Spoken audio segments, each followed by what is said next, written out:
Hello, I got a 2015 Chevy Equinox with a 2.4 liter. I have a P0128 code, coolant temp sensor, below regulating temperature. But the check engine light is not on. And also while he's driving, the temp gauge goes to cold. And then his AC shows that it's on, but it's not blowing cold. So the compressor's not on. So it's disengaged. And also, when you shut the car off,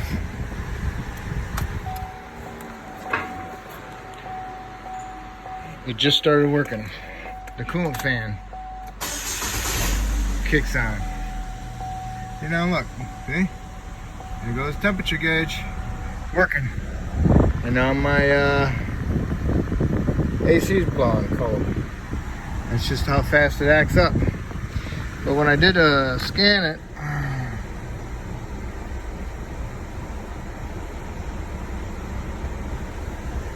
I went to display and I got my coolant temp.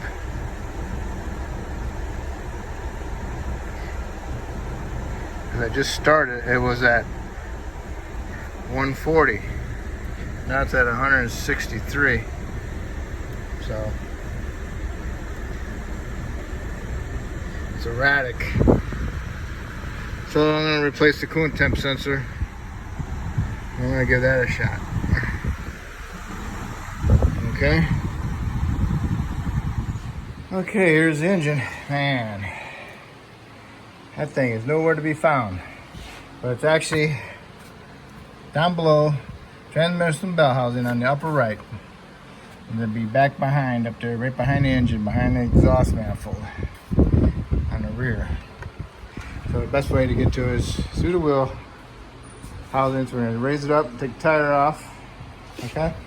First thing you wanna do is release your pressure. Make sure it's not under pressure first. Release the pressure that's in there, if there's any pressure at all. So then, you want to put your cap back on and tighten it up. Because when you pull the coolant sensor out, it won't be under pressure. And then when you do pull it out, it won't just flush right through if you got the cap off. It actually gug, you know? So you're actually restricting the flow. So you won't lose that much. And it's only 168 degrees showing, so it's not too bad on your fingers. Okay, so let's get it raised up, get the tire off. If you're gonna be changing it on the ground, you wanna break the lug nuts loose on the ground, and then raise it up and support it properly, and then take your tire off. See it? That's the cover for it. The connector's under that insulator. Look good that insulator did, but the exhaust manifold's right above it.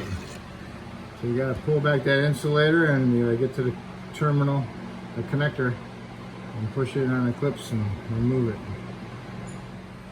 Here's the insulator. You push it all the way up, the wire harness, and then you want to get the connector.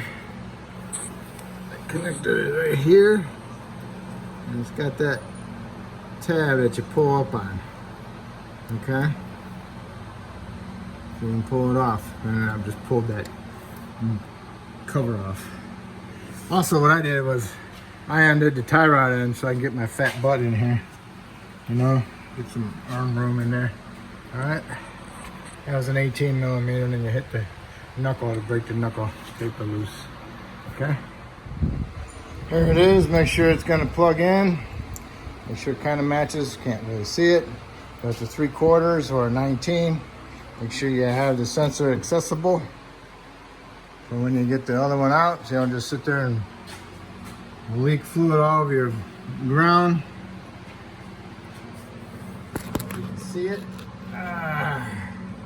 There it is. See it? Sticking his little head out there. My shift cable's in the way.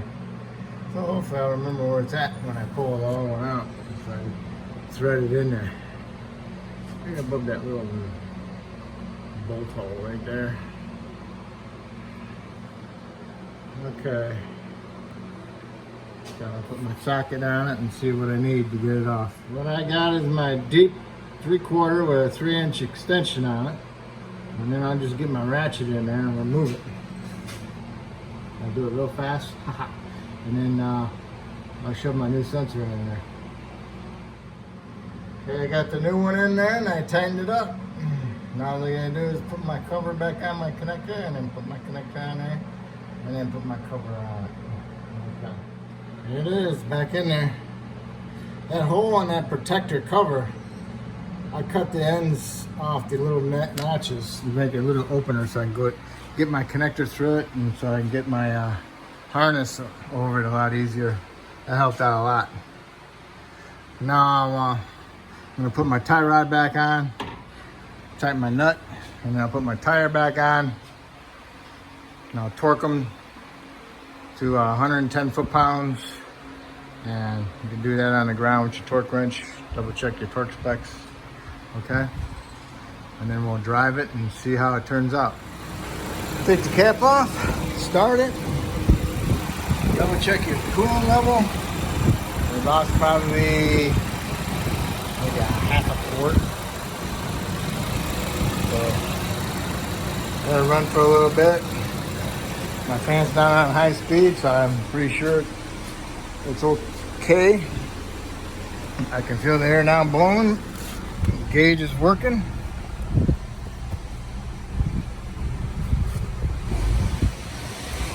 So what I'll do is I cleared my code. If you haven't cleared your code already, clear your code. Double check your coolant level. Put the cap back on. Shut your hood. Take it for a ride. If it's good, verify to make sure you're not leaking underneath any fluid. And then that'll be it.